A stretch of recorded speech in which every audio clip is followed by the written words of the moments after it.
Good evening and welcome to the panel discussion titled Moving Towards a Circular Economy, Rethinking the Approach to Packaging and Strategizing for Sustainability. Professor N.C. Sahara, founder, chairman of the Foundation for Innovative Packaging and Sustainability, will moderate this session. He is a well-known professional with 34 years of experience in the field of packaging science and technology. Prior to this, he was the director at the Indian Institute of Packaging, Government of India. He holds a master's in food technology and PhD in packaging management. He was vice president of World Packaging Organization and secretary general of Asian Packaging Federation. Professor Saha has authored 2 books in food packaging for IGNOU, published 20 research papers and more than 450 articles in packaging. He is also chairman of various committees, including the Packaging of Natural Agro Products Committee, APEDA, and a board member of World Packaging Organization. Over to Professor Saha. Thank you very much. Very good evening to all of you and welcome to the panelists to the very excellent session on this panel discussion. We are going to talk about the moving towards a circular economy, rethinking the approach to packaging and strategizing for sustainability. Thank you, Salia. First of all, I'd like to express my sincere thanks to Media Fusion Dubai and especially to Ms. Sahila to invite me on this important session, which is you are doing a webinar on the sustainable packaging. And all of you know that, all of you agree that in the 21st century, I think across the world and the global, you have been talking the 2 important topics. One is the innovation and the sustainability. I think my panelist knows very well that on a scientific standpoint of view, we say that sustainability is a concept of using the technology for meeting the needs for today without making any harmful or adverse effect for tomorrow for the future generation. On the contrary, we say the innovation can be related to the development of a new material, new process, new product, marketing strategy, and new services. But I believe the most important is the sustainable innovation, which is also required to meet the future needs in terms of the new design, new material, process, and services by minimizing the environmental impact and providing social benefits. I believe that all of you will agree that that World Economic Survey, it said the world population is 7.2 billion, and the same is likely to be touched to 10 billion by 2050. And our requirement would be the resources of the planet, almost the 2 planets. But unfortunately, we have just 1 planet. That's the reason that everyone is concerned at how to save the planet, how to save the resources, and that's the whole concern about the sustainability. This is also true in case of the packaging. And you find the most 4 important packaging materials: the paper, plastics, metals, and glass. Over a period of time, the plastic consumption has gone up tremendously, and which has superseded all other the major packaging material. Almost 55% of plastic consumption is going in the packaging industry. It has got many advantages, like the easy availability, the light in weight, printability, diversified properties in terms of barrier properties to increase shelf life of food products. But at the same time, we find it is creating a littering. It's all because of non-collection of the packaging waste. I'm very happy to see the panelist who is in this session. I'm just going through the background of Mr. Jerome, Ms. Priya, and Dina, as you are doing a wonderful work in UAE and also the North Africa, of course, on the subject of sustainability. There is also a news saying that an UN publication, it said that the flexible packaging is becoming a very important for us, but at the same time, we find the publication say the quantity of plastics material which will be accumulated below the ocean will be almost 10 times more than the fish population by 2050. And all this has made a great concern to the environmentalists, scientists, researchers, and looking for what could be the alternative to the plastics. And that's why we talk about the linear economy, recycle economy, and the circular economy, and which is actually the today's topic we are going to discuss. I'm very happy to introduce my my panelist here, Mr. Jerome. Mr. Jerome is working a company called Recap, which is based in UAE, in Dubai. Is a well-rounded entrepreneurial development experience in the different roles. Jerome Witzel has managed several companies in France and in North Africa and also the Middle East over the past 18 years. Jerome completed his master's in European entrepreneur learning and also the business school. And he has been presently the responsible that how best the effective manner to the collection of the plastic packaging waste, especially in the city of Dubai. Welcome, Mr. Jerome, to this group discussion. Maybe another 45 minutes we are going to discuss. I also have with us Dina. Dina is the global head of sustainability. I was just listening to you just about 10 minutes back. You'll be talking about the sustainability. She's the head of the sustainability in the IFCO group, which is one of the leading group in Dubai. And she has been handling on this sustainable strategy, sustainable supply chain, packaging innovation, climate efficient solution, and so on. And we have Priya with us.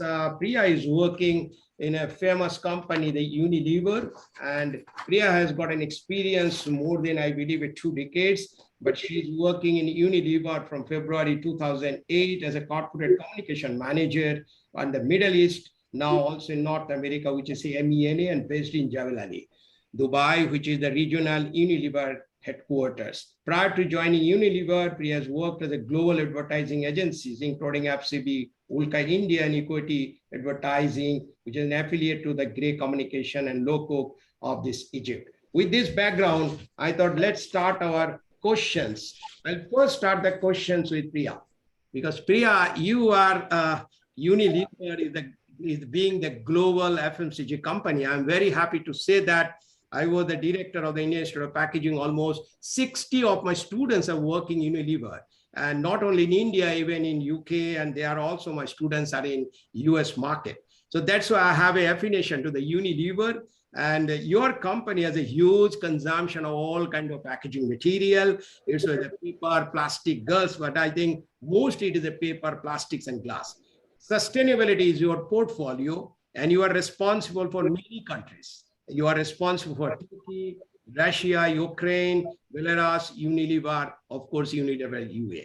With this background, I just want to ask you for the interest or for the participants, being a leading packaging user industry, how you are rethinking about the packaging approaches to mitigate the environmental problem. Over to you. Thank you, Professor Narayan, and thank you for that wonderful introduction for Unilever. Yes, we are quite a talent hub and a company that's known to produce wonderful talent. But beyond that, we are also a very sustainable company. And we have outlined, I think it's been more than 12 years now. Our purpose is really to make sustainable living commonplace, and our vision and ambition is to ensure that as an organization, as a company, which is into manufacturing, we actually halve our environmental footprint and disconnect it or decouple it, what we call, from our growth. Yeah, because technically as a company continues to grow, its environmental footprint should increase. But what we have committed to is using 2008 as a baseline and effectively, halving the footprint or the use of water, greenhouse gas, and waste. So we are one of the largest FMCGs in the world. We have more than 400 brands, like you mentioned, many of them very famous household names, including Dove. We've got Sunsilk, Lifebuoy, a lot of other home brands like Omo, Sunlight dishwash. So we have a number of brands, and we're probably one of the few FMCGs that plays across many categories. So we play in the beauty and personal care area, foods, we're one of the largest food companies globally, and in the home and cleaning care category. So like you said, we use a very wide variety of packaging material, which is not just plastics, but also the others. Having said that, plastic is a key material for us. And as an organization, we truly believe that plastic has great amount of value, yeah, because it is a resource that can be used again and again. However, the problem with plastic is that it is now disseminating into the environment and creating problems. So our ambition is really to keep plastic within the loop, but out of the environment. And the approach that we are taking, our framework, really consists of 3 approaches. It's about less plastic, better plastic, and no plastic. Yeah, so in 2017, Unilever actually committed. We were one of the first companies that committed to ensuring that 100% of our plastic packaging would be reusable, recyclable, or compostable by 2025. That's just about 2-3 years down the line. And in 2019, we actually added to that commitment, and we were the first company, first major consumer goods company to commit to an absolute plastic reduction across our portfolio. And the way we're going to achieve it is through new models and through new ways. We will bring about a reduction in the use of absolute plastic by, for instance, new models, like I mentioned, which are refilleries. So consumers can go into the store, refill using the same packaging, actually refill the brand, and through other models such as compaction. So detergents, for instance, a 5 kg detergent bottle, like a Comfort fragrance bottle, can actually be compacted into it. So that reduces the amount of not just plastic that we use, but its total environmental footprint, including transportation, warehousing, and everything. So that's a little bit. Priya, I'll just stop it. I'll just asking another question to Dina, because she's also a counterpart, like she's another FMCG product. And I believe that IFCO is one of the leading company at UAE and based in UAE, Egypt and Saudi Arab is your business. And Dina, you are responsible to have a look into that sustainable packaging. But I could go through your website and I find your popular brand is Noor soap and Tiffany in confectionery and Iglo in ice cream. What I'm asking to that today across the world, as Unilever, Priya said that a lot of initiatives they have been taking, how best I can reduce the reduction, what we're talking about, the resource efficiency, how best I can reduce the thickness, how best I can reduce the weight of the, the tier weight of the packaging material, whether it's a flexible or rigid and so on. My question to you, what do you think about a sustainable and expert on this subject? Is it the plastic is a problem, or is the plastic management is a problem? How do you think? Thank you. This is a very good question. No, I don't think that plastic is something we should get rid of. We should really sustainably manage the waste streams that that are under our control, or at least where we can influence. Yeah, there are also, as Unilever, we are using different types of materials, and plastics is evidently one of the main. And I believe it's not that we should completely shift from plastic to anything else, because there are other aspects of sustainability profile of a packaging, like climate efficiency, for instance, and again in recyclability, some types of plastics, they really perform well, some are not, and you should granulate and go to one level deeper into detail and reshuffle within the plastic portfolio, because plastic is not homogeneous at all. Different types of plastics are very different from different perspectives, like recyclability or climate efficiency, as I said. So of course, we would like to contribute to circular economy, and we are eager to do that. And we hope that ecosystem develops fast in UAE. We are ready to create the demand for recycled PET, for instance, into our packaging portfolio. But evidently, some things needs to progress in the ecosystem, in the infrastructure, and partially in regulations as well. We are testing already recycled PET into our plastic bottles for oils, for instance. We see some technical nuances, but this is all manageable under the condition that the infrastructure is ready and the whole industry and other stakeholders move in one and the same direction. So yes, plastic as it is today is an issue. And we have to progress fast from where we are today. And recycled material is one of the options. Also, collection infrastructure is key here, because when the progress will start, it will be the main bottleneck and barrier. And refill and reuse, what Priya has mentioned also, is something a longer term that we should also consider, because any multi-use is better than any single use. And this is also something we have to test and experiment. So in short. No, I think you're right, because the time has come now. We can't really go ahead without plastics, because it's such a wonderful material. It has got many properties. Most importantly, it's very diversified properties. You get an opaque, you get a transparent, you got many more. But I think all the industry, because of the sustainability initiative, especially what Priya is talking, like Unilever, we are all thinking about SDG. How do you get a sustainable development goal? And that's why the company has got a target 2030, 2070, how you can get a neutral carbon and so on. But what I'm trying to say that everyone is appreciated and everyone agrees that globally that plastic is such a material. We really cannot write off this material, because as on today, there is no innovation. Many people have tried, including the biodegradable, oxo-biodegradable, and so on. But the kind of property, what a FMCG company is looking for, you really can't get that kind of property, especially the barrier property, what you need, the shelf life, you can't do it. So that shows that plastic is a good, but the only thing, we don't know the management of the plastic. That's why my question. Now, when you talk about the management, I think the most important it comes, how do you collect, how do you segregate, and how do you recycle it? And there, I believe Zerom is doing a wonderful work. His company, a recap, I was just going through that company, is a part of Veolia group of companies, a global leader of the environmental services to the tailor-made digital solution, and very active in Europe. I'm really quite interested to know that how do you really implement the digital solution for the collection of door-to-door collection of the plastic packaging waste? Can you just throw online? Yeah, thank you.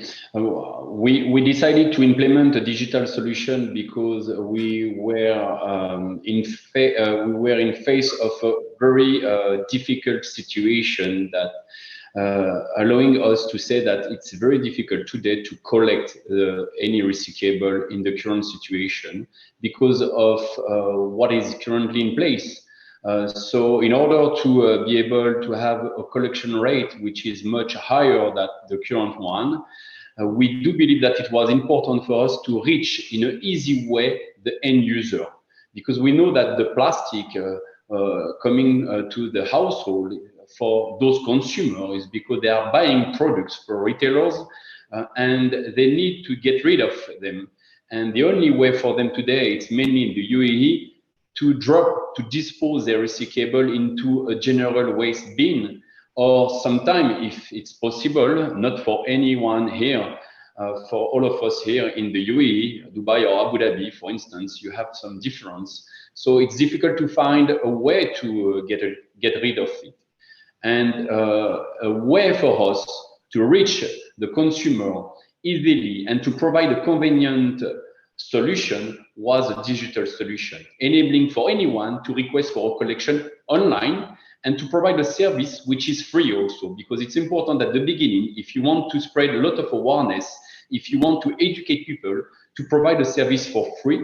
And we decided to not only do it for free, but also to make it rewardful, to incentivize this recyclable return scheme that we put in place in order to have the whole community totally involved in our initiative.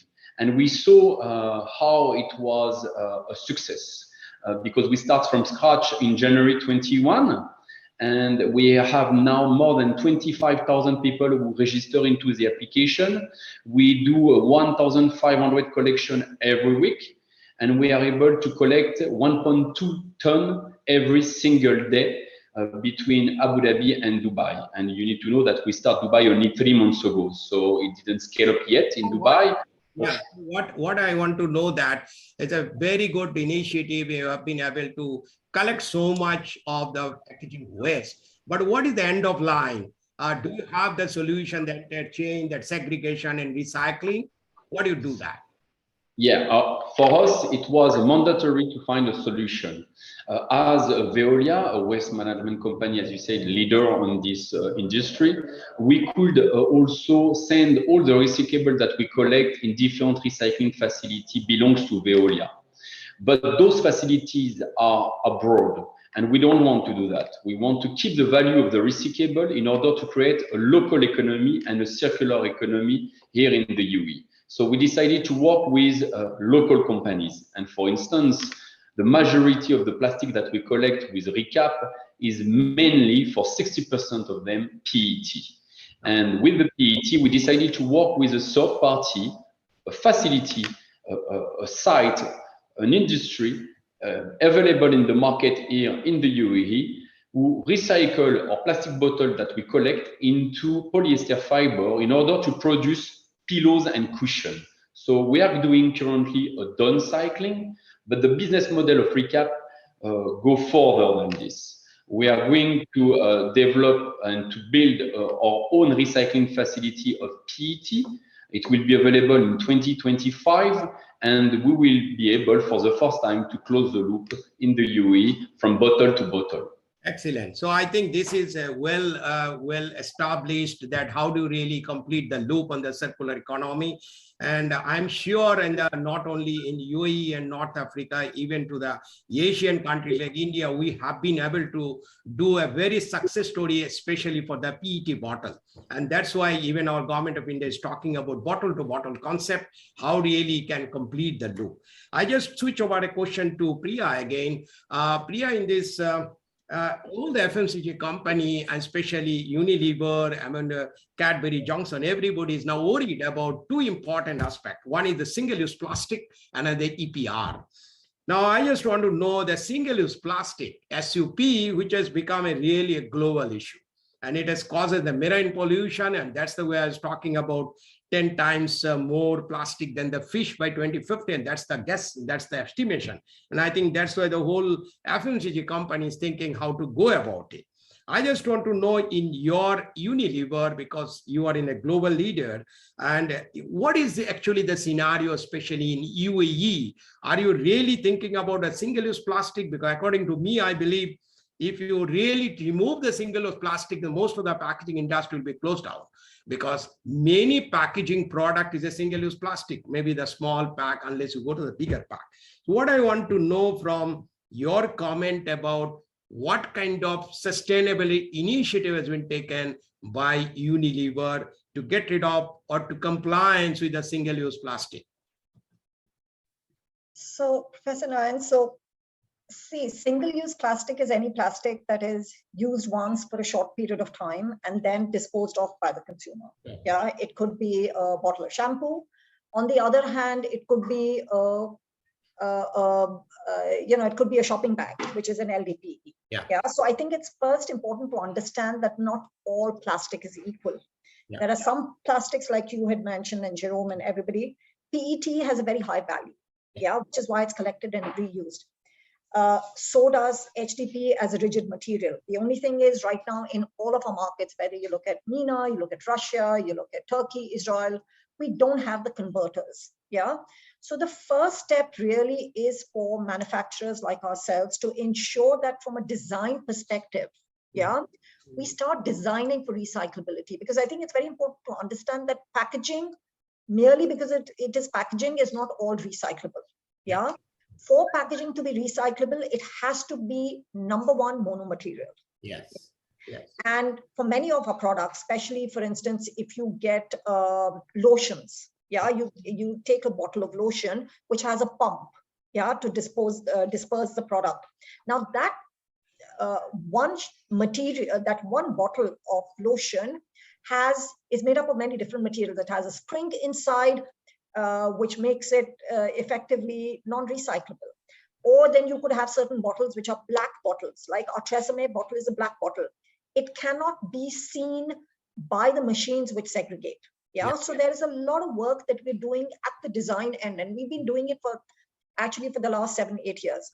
And I'm very happy to say that currently in our MENA region, more than 80-85% of our products now, our packaging is now recyclable. Yeah, so there's a lot of work that we're doing at the back end. So it's really important, number one, that manufacturers first start designing for recyclability. And then, like Dina mentioned, yeah, and the work that Jerome and all are doing through RECAP, we then have to have the relevant systems in place whereby consumers start segregating properly. We then have the correct collection.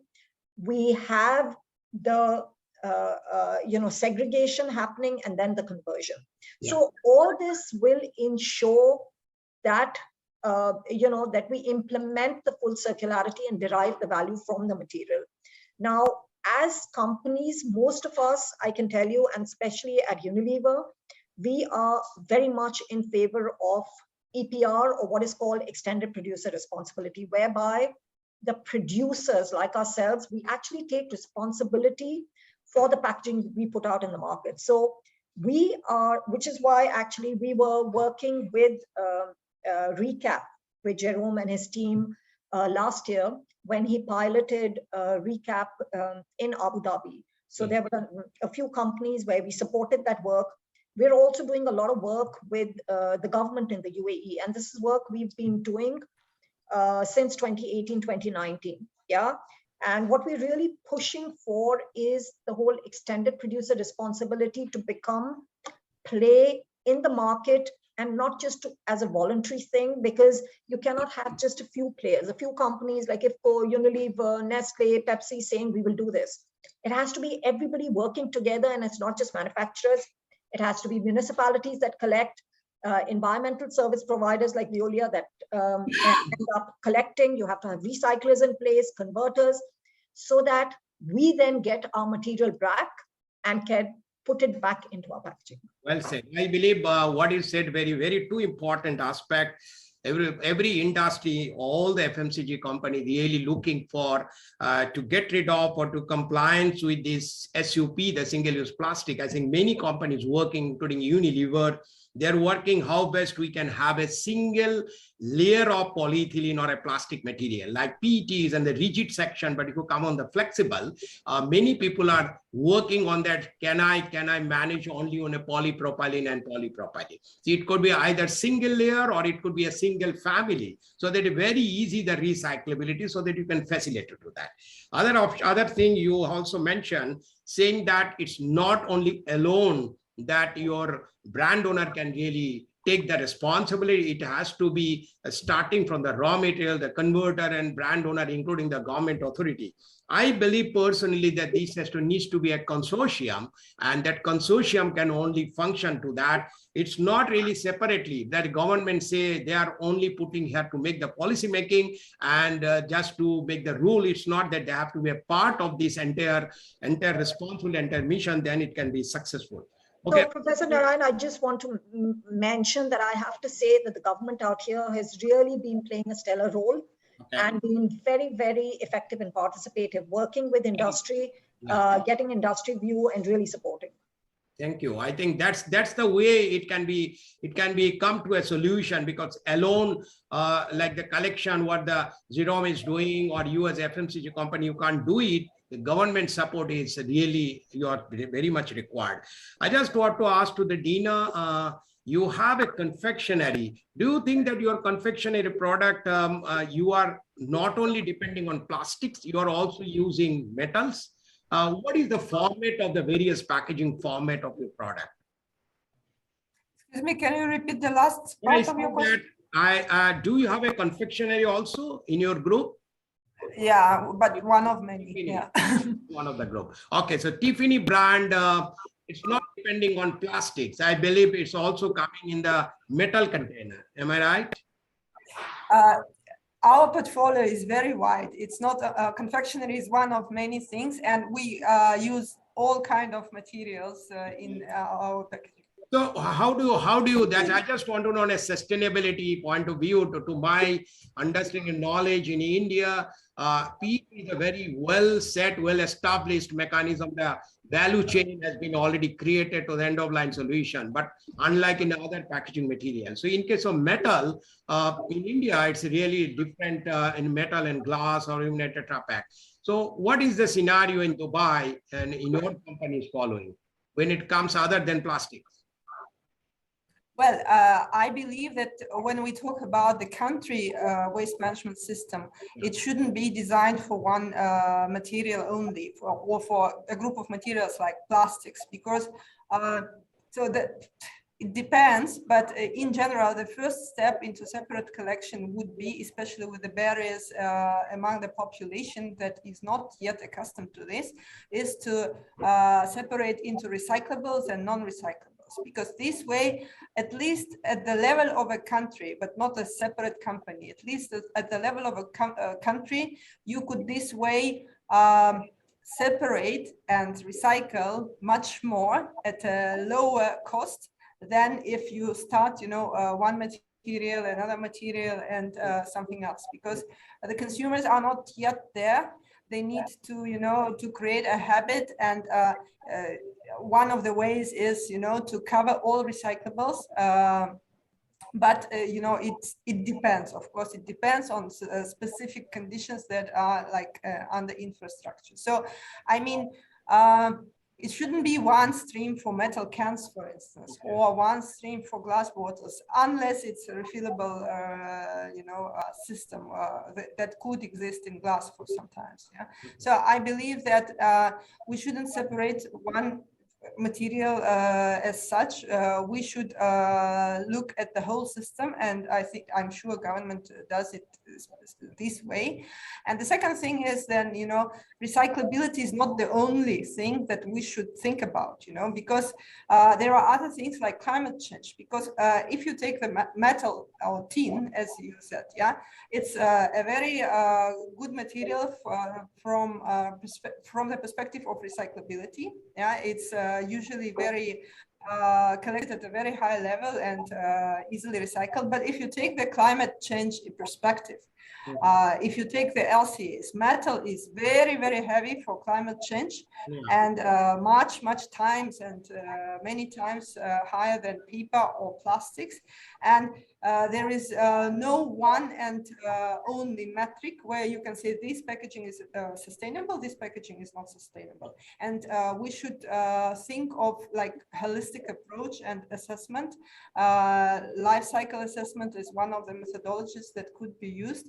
And so we shouldn't like fix one thing and compromising another thing at the same time. So we have to think in a holistic way here. Yeah. No, it's a well appreciated, as you said, it's a holistic approach, because when you talk about resource efficiency, energy efficiency, we talk about 3R concept and all the sustainability things. It cannot be alone the plastics it comes. Can you just throw light that you are also holding responsibility in Egypt? What is the scenario in Egypt? Is it more or less same as UAE, or is something different? In Egypt, at least I feel there's like higher pressure from stakeholders, which is good, because there is like incentive for all of us to run faster. But I believe in general, the key parameters of the infrastructure are not too much different anyway. But with my background from Europe and Central Asia cluster, where I worked before joining IFCO for 10 years, the perspectives I can, bring from that part of the world, if you wish, as I have been in the packaging industry before becoming head of sustainability for IFCO, the brand owner. So the whole thing started on recycling and recyclability as here. Then the next wave is to create the demand for that recycling, meaning using recycled content into packaging. The next one will be anyway refill and reuse. Multi-use is something which is perceived as very uncomfortable. We have all became like quite quickly in a couple of decades very used to single use, but multi-use is something that is coming in Europe, at least, as the next step and next like North Star or whatever you call it. So of course, same things that we have discussed already, like separate collection, more and more streams, higher and higher like quality of what is separated, more and more materials in the loop, these kind of things. Okay. And of course, again, I should mention the climate perspective of whatever we are designing. Okay, very good. I just asked question to Jerome. You have been collecting and your experience, what does it say in UAE market? What is the percentage of recycling of the PET bottle? First of all, you tell me what is the collection percentage? Because in Indian scenario, I can say the collection is something like 75 to 80% collection. The 20% not really recovered on the various chain from the rack pickers on any other channel. Now you have started the collection from door-to-door collection. What is the success story? Could you reach to 80, 90% collection, or what's your experience? I will say that to come back on what Dina just said, we need to create a demand. And when you are not able to educate the population about the importance to recycle, to have this recycling reflex, to understand why it's important to do it, you won't get any good rate of collection, because currently what you can see is just people are throwing their bottles, if we are talking about the PET bottles, water bottles, into a waste bin, and that's it. And they don't really care of where it's going to be ended. And we know that in majority, it's in the landfill.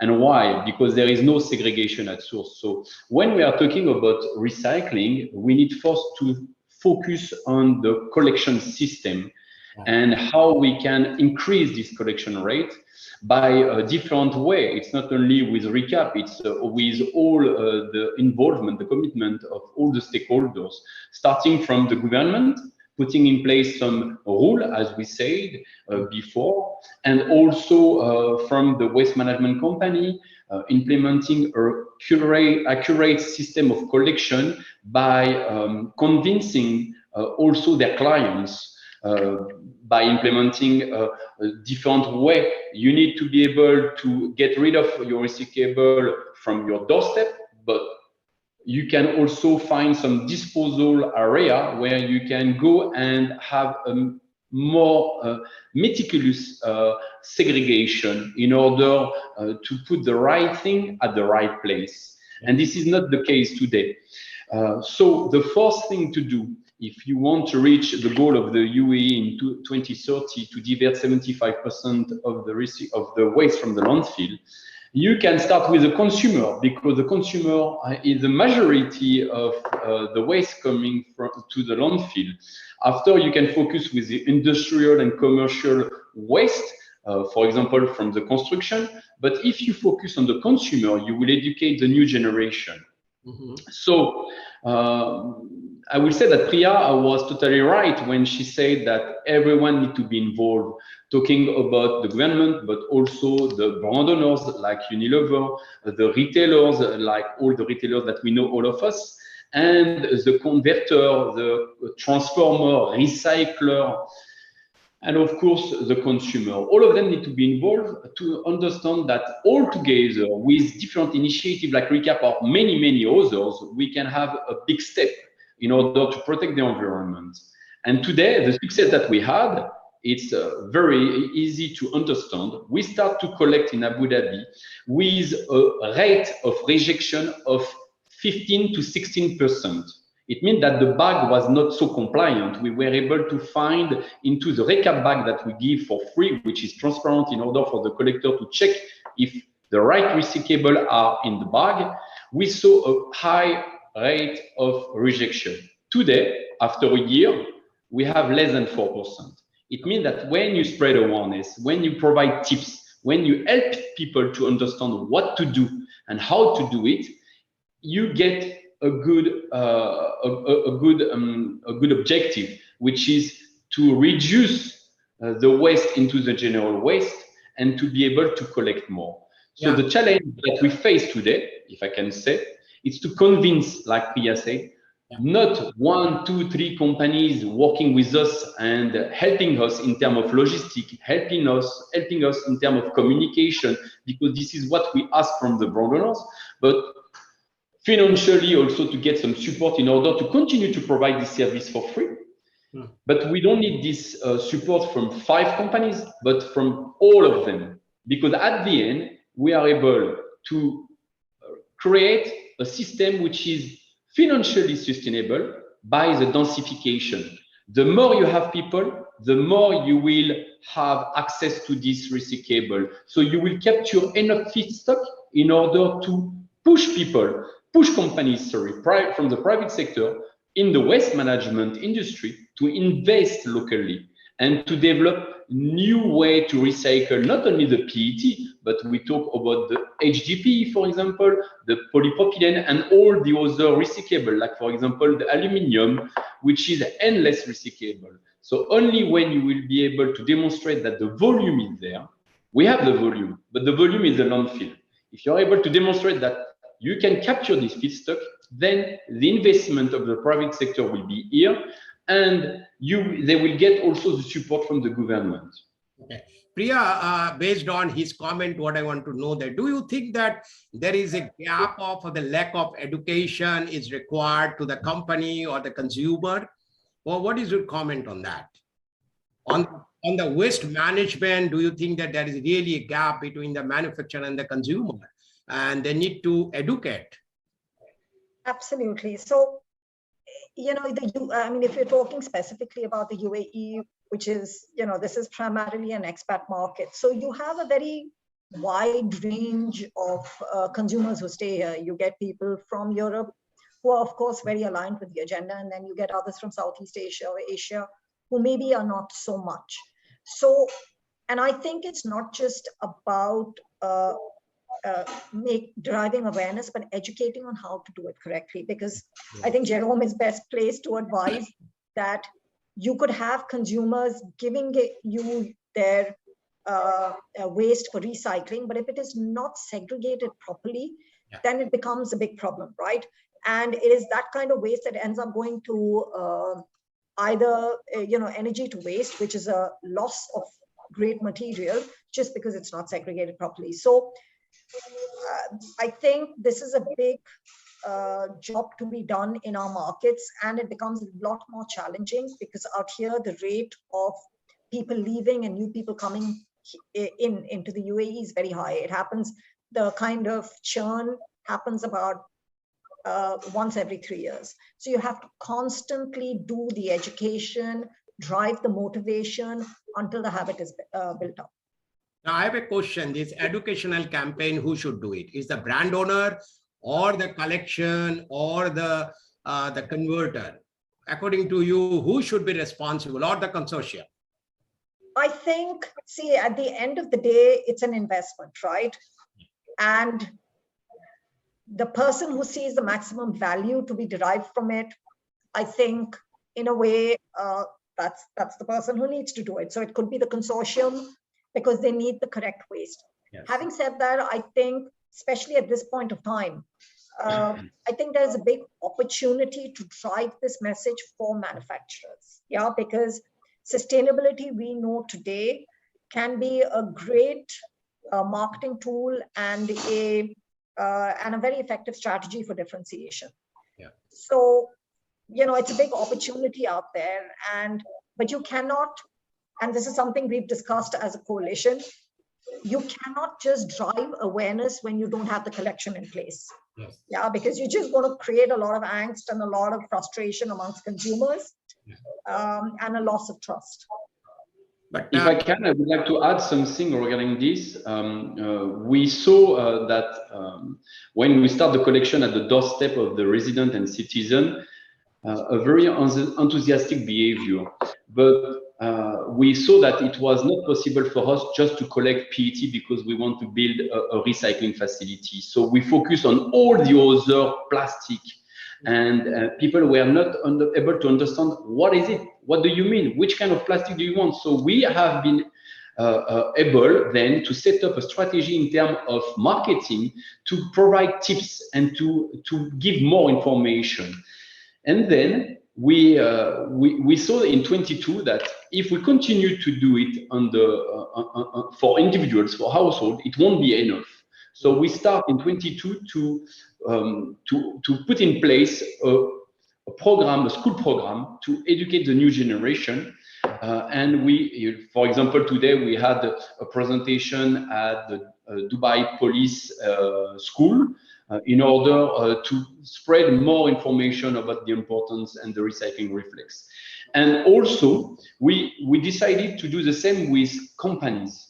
So now Recap is available also for the businesses and companies.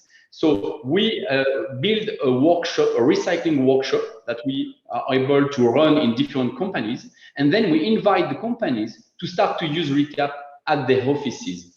Like this, we are able to transfer this message from the office to the family, and from the family to the office, from the school to the family, and you see, to have a system in place and how it can work for us in terms of business model. When you do it for free for individuals, you can have a service which is a paid service for the company, and it makes our project more sustainable financially. No, I do agree. It is a campaign. What has to be done, start from the house or the family, and it goes to the entire citizen. But I was just wondering, company like Unilever is taking a lot of proactive sustainability initiative, even to IFCO. Dina, do you think that from your company side, an individual basis, a company, you are also doing some kind of campaign about that plastic waste management, any campaign you have started, or you are thinking that let's do a consortium or it's not our responsibility? I'm sorry to say that. So, we have, like I mentioned, President Narayanan, that we've actually prepared a coalition which was made up of the Ministry of Climate Change and Environment. We had companies like ourselves. We had Emirates Nature as an NGO. And so we initially started with preparing our baseline study, and we did a proof of pilot to show that circularity could work. This was done in 2019. However, like I mentioned, one company trying to do something like this is just not going to have an impact. You've got to do it collectively, and driving awareness and education, like I said, in the absence of providing your consumers the ability to take action can only be very frustrating. So, I think, and also one of the things is that consumers want a company to have credibility when they're talking to them. So it's not enough that we just keep talking to them and say, oh, please be sustainable and, do X, Y, Z. We also have to show them that we are doing things. So, and here I just want to use an example. And I think Dina was also talking about PCR and, the recycling material. And for instance, the opportunity that one of our brands, Dove, has taken in the US. So I don't know if people will recall, but Dove is made up of very pure white material. Yeah. And what they did is, and its whole positioning is about self-esteem. Yeah, that's what they talk about. But when they started using PCR, the bottles became an ash gray color. Yeah, they used that color to actually connect back to their positioning and tell consumers we are not perfect, but this is why we are different, right? So it's a great marketing opportunity, but it has to be based on actual actions. So we cannot just put ourselves there and talk to consumers and say, please be sustainable and please educate yourselves and please do all of this, because they're going to turn around and say, but what are you doing? And that is rightly so. So I truly believe that we can only start driving awareness once the collection is there. And as companies, we all are taking strategic actions to actually help them and providing them those options. It's true. Dina, I just want to know, many countries has already started about environmental laws, which is called the PCR. Even in Asian countries, we are talking 30% PCR should be used. I'm told in US, recently I saw in USA, even the PET bottle, they have gone up to 50% of PCR and 50% is virgin. So what is your take? Your company is also going towards that to use a material with PCR, or still you are with the virgin? A recycled material? Yes. Post-consumer recycled material. Sorry? PCR, the post-consumer recycled material. Yeah.